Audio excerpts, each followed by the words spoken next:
Morning. Thanks for having me. Pleasure. How you doing? Good, in yourself? Very well, thanks. So you are the founder of Rare Diseases South Africa, an NPO that's making some great strides in the country. I just have a few questions for you. So at RDSA, you are making it your objective to support 4.1 million South Africans who have been diagnosed or will be diagnosed with rare diseases. Please tell us more about the communities that you're involved with and how has that been for you?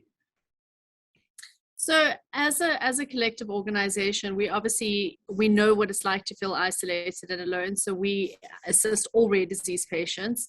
We work alongside clinicians, industry partners, healthcare professionals, etc., in order to improve the quality of life for patients impacted by a rare disease, as well as assisting patients and the patient community by assisting them in terms of developing their own support groups and setting up small little communities for them that they are able to then, rely on really in times of need. And as a collective, that obviously goes on to help improve their social well-being and their emotional well-being, and that ultimately will result in healthier patients. And you mentioned alongside rare diseases, there's a term that you use. I hope I pronounce it right. Is it contingent? How do you say it? Congenital. Congenital, yes, that's the word. Can you please explain that for some of us who have no idea what exactly that is? So congenital disorder is essentially a disorder that you are born with. So it is something that is genetic and is present at birth. So that can include gene defects. It can include single cell gene defects, chromosome issues, as well as stuff like Down syndrome, cleft lip and palate, club feet. Those are all considered congenital. Still on 1 in 15. In November, I did see that you have a ride, 947 Joburg. And that is it's a collaboration. What's that about? It's quite exciting, actually. Yeah, so we've got we've done the 947 for every year now. I think that this will be our 10th year actually doing it. Obviously, we had the break during COVID times where the event couldn't take place, obviously because of COVID restrictions.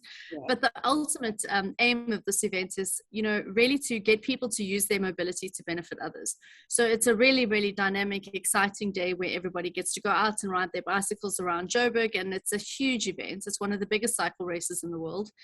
And our request is that people do that and they use their mobility to benefit our rare disease patients by using the trip around Johannesburg to fundraise. And ultimately, by doing so, they're putting their own bodies on the line, and the funds that are used are then, used to benefit our rare disease community in the forms of our advocacy, patient engagement, and community engagement. That's quite amazing. And how do we get involved as a community? So the best place, if you want to get involved in that particular race, is to email Missy, who is our events coordinator. She's taking, she does all our marketing and events, but she's responsible for bringing that team together. And her email is events@rarediseases.co.za. Or alternatively, you can visit our website, rarediseases.co.za. But the amazing thing about that day is literally it's such a team building spirit. If there's companies that are looking for things that we can all do now that the COVID restrictions have been dropped, and you really just wanted to get out there and get active again, it is such a lacquer day. You get to experience Joburg in all its rawness. You go through quite a few communities. You see Joburg for all it is. You cross over the Nelson Mandela Bridge, which is quite an historic thing. But also you actually get to do something to benefit others, and that's what makes it so beautiful. Correct. That's actually really exciting. I might be a part of it.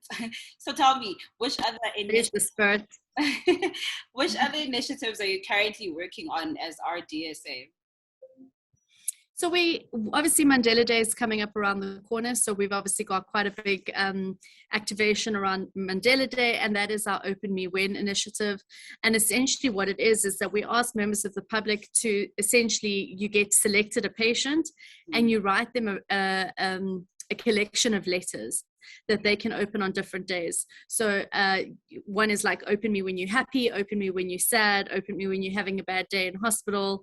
And it's when you are in those moments as a patient and you're feeling so defeated, and obviously your disease is really taking its toll on you, to be able to read something from a complete stranger that just gives you a bit of encouragement, and it rejuvenates you, and it gives you that impression once again that, you know, your community is there for you. So that's a really, really lovely initiative, and it doesn't cost much in the form of financial input, because we know we're all cash strapped at the moment with our economy being the way it is. So it simply requires some paper, and a creative spirit, and obviously taking the time to obviously write up those letters. So that's a really easy initiative for people to get involved in.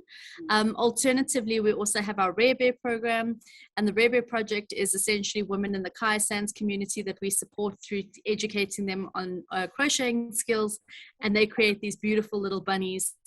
We've got a variety of 7 different types of teddies, and you're more than welcome to donate one of those bears to a newly diagnosed patient, or alternatively, you can take a bear home and love it and bring it into your own household. Amazing, amazing, amazing, Kelly.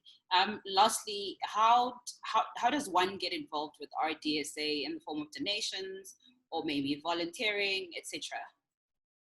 So best place to start any engagement is via our website, which again is rarediseases.co.za.